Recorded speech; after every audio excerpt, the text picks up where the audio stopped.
রংপুর রাইডার্সের Alex Hales চলে যাওয়ার কারণে জায়গা খুঁজে পেয়েছে পাকিস্তানের hard hitter batsman Babar Azam.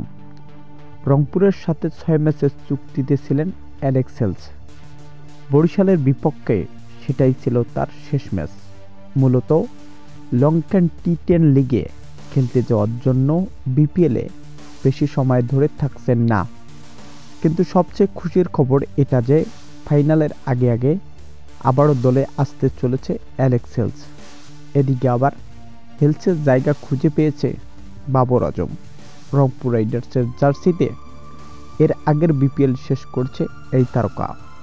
এবার তাকে আবারও অফার করছে রংপুর।